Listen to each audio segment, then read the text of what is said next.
Hi there, this is a quick look at the game Miracle on the Marne by John Compton. It came out in, I think, 2013, published by One Small Step Games. You get a nice sturdy box with it, 2-player aids, rules of play, the map and the pieces. Pieces are nice, chunky. They're small. Those half-inch counters, but these ones are nice and chunky, and they pop out quite nicely of the sprue. You can see I didn't bother clipping them. I didn't really need to. Plus my nail clippers, which is what I use, aren't big enough. So what about this game? Well, there's sort of two things about this game. The first, when I first and I have to thank Anya Zolkolski, I think. Their name's not actually listed in the credits, but she gave me this game due to a lottery she held on her Facebook site of, I guess, some of the games that she did the graphic designs for, and I was fortunate enough to win one of those games. So thank you very much, Anya, for this. It was a fun game, and it's a nice. Obviously, it's always nice to receive something free, but it was nice to get a look at something from like one of the smaller publishers, and but an old sort of stalwart of the hobby, John Compton. And it's interesting because this game, as he explains in the player's notes, this is the first game he ever designed, and that was 20 years ago. Now, due to that, it feels old school. It's not because it's just old school hex and counter, because he has different systems in it, but partly the graphic design is just kind of quite old school. It's not the same as Anya's latest beautiful sort of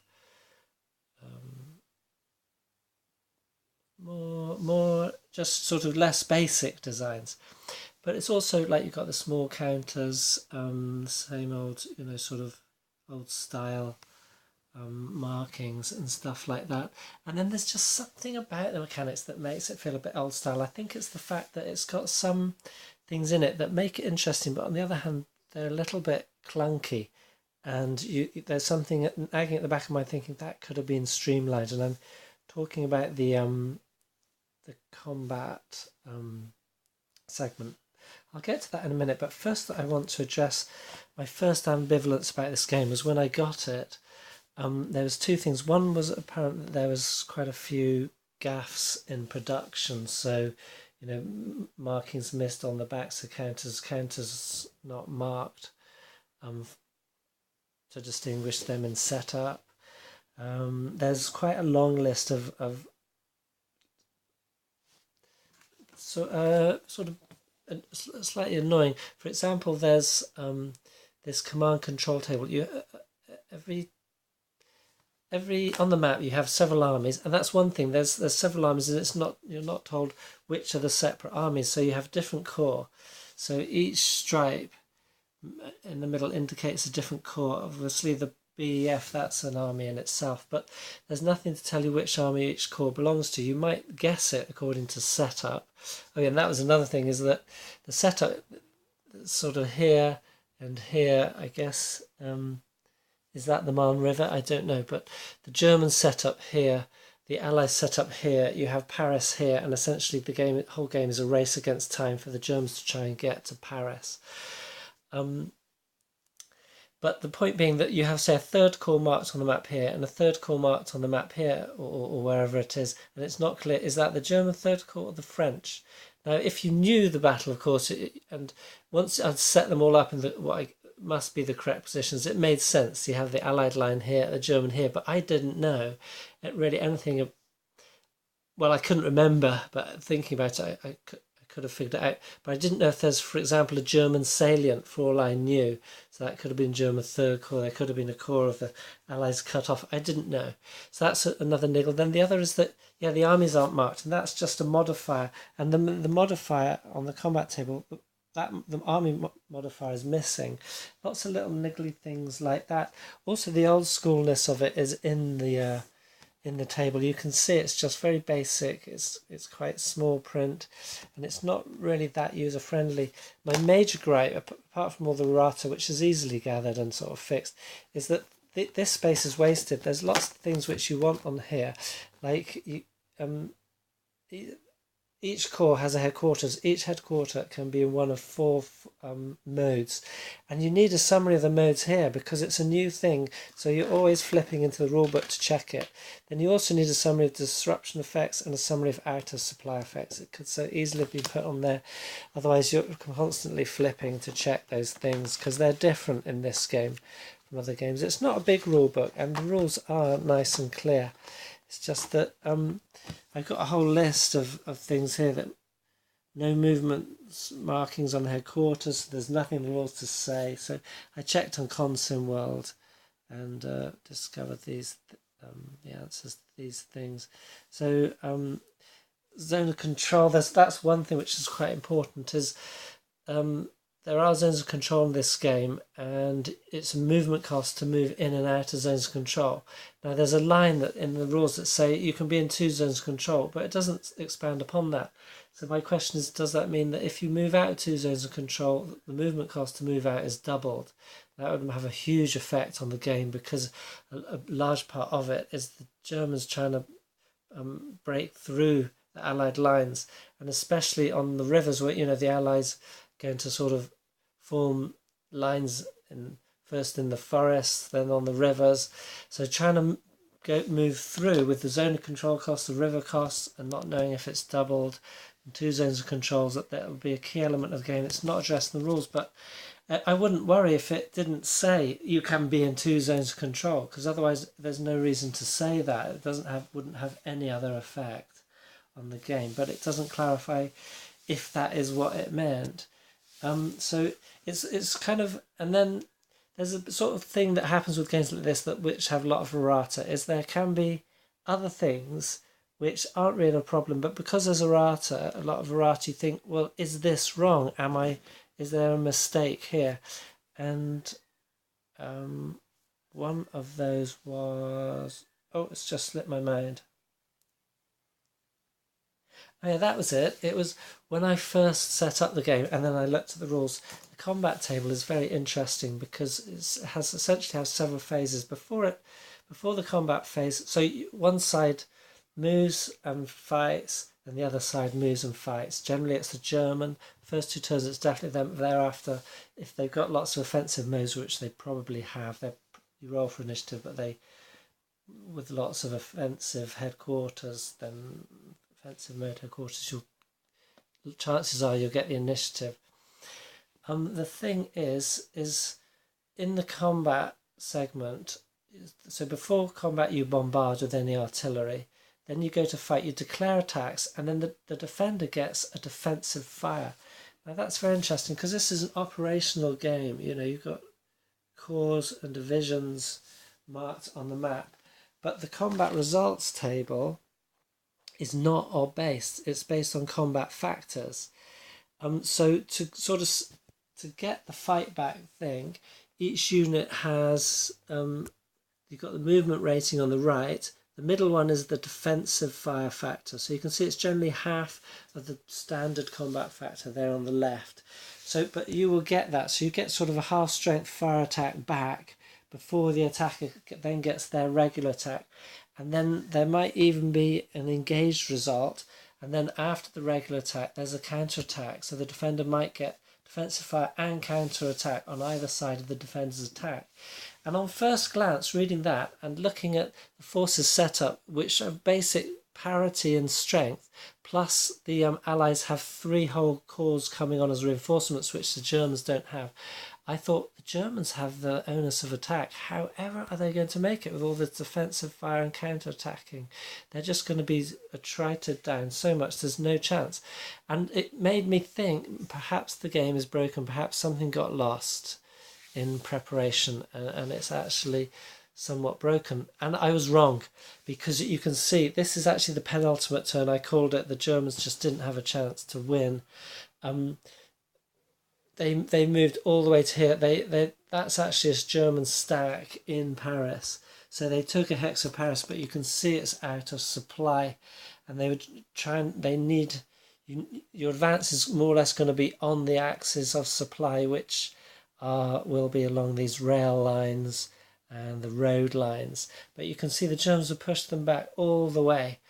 My mistake is that I kind of held German units back here so that I didn't put them into a fence, because I thought I want to save some units fresh, because what with the counterattacks and the defensive fire, many units, they're all two-step, many units are going to take a step loss. So I thought I'll hold back 1 or 2 corps here so that they're very strong. And in fact, these 2 German corps are very strong, but you can see they didn't get far enough. They needed to take this town, this city, maybe that town, for that would have earned them 5 victory points. That would have given the Germans 40 against 46. So they needed more.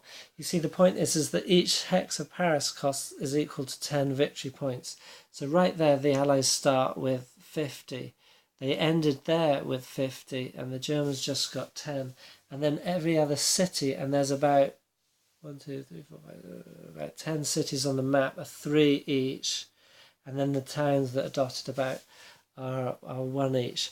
So you can see the Germans essentially needed to take every city and town on the whole map and just leave the Paris to the Allies, or they had to take Hex of Paris and most of the other cities, and they didn't quite manage it. I think you can see my enthusiasm for the gameplay coming through, which belied that initial thought, like, oh, there's this errata and it looks, and it's a bit strange, this combat thing, and how are the Germans ever going to do it? But being on the offensive, they if you keep pushing, you can keep pushing. And then another interesting thing is, look, you have the modes here. So when you go into attack, you check the target mode. So if you're attacking someone who's on an offensive mode against you, and you have, say, 10 combat factors, you're on this column. If, on the other hand, you have 10 combat factors, they're on defensive mode, you're on 2 columns down. If they're in transfer mode, which is when they can use like rail movement, and also you can zip all the way across the map, 3 units on a rail line in transfer mode, then you'll be up to here, which is 1 column better than if your enemy is on offensive. And if they're on regroup, which is where you can roll to regain steps, you'll be a bit more defensive than, but not as defendable as a defensive mode. So you can see the modes come in the combat tab, they also come in what movement you're allowed and whether you can attack and so forth. You can always make defensive fire attacks if you're attacked. Here's the bombardment factors. I put this highlight in because you're rolling on a d10, so you see there's quite a wide range of possibility. And when you're looking down a column, and I can't grab the other red sheet for show handy, you know, you're looking down the column, where's 6? So I just put mark 5 to see it easily. And really, to make it easy for me, I should have scribbled all over the back of here, but for a long way through the game, I just wasn't sure if I was going to keep it, so I was kind of trying to keep all this fairly pristine. Okay, I did do that, to you know, to sort of help someone if they're interested in buying it or trading for it. But I think I'm not sure. It's a game. I don't think it's a game that I would play a hell of a lot because I don't know. It is an interesting situation. It is that race. It's, you know, like a race to Paris. And it is an interesting system. I do like the modes, but there's something about the rest of it, the sort of standard zones of control and so forth, that make it feel a bit old school. I don't know, maybe the production as well. I don't know, because normally I don't mind old school at all. You know, some of my favourite games are old school. But there's something about this game that, although it won me over in the end, maybe it's just playing it in the shadow of the Lost Battalion, which was also Operation World War One, which is an excellent system. Maybe in the shadow of this doesn't just quite shine as much as it might if it was just standing on its own merits. So I think that's all I have to say about the game. Thanks once again to Anya. Thanks to John for bringing out your 20-year-old design. Finally, it is an interesting design. I do like the modes thing. The combat is interesting. It's just a little bit fiddly in you have to check the different modes. Can they do regular attacks, defensive attacks, or what happens when you're engaged on counter attack? It's a bit different between different modes and different situations. If there'd been a cheat sheet on the back and made that all a lot easier, then I wouldn't be feeling a little bit gripey about it. And it's just a shame about the productions. If it had been really smooth entry again, I would have less sort of gripes about it. But otherwise, it's a solid game, and anyone interested in this battle, there are about 6 games on it that I've noticed on Board Game Geek, lists on Board Game Geek. This one's definitely worth buying or taking a look at and playing to discover the take on John Compton's take on this battle. So there we are, Miracle on the Marne.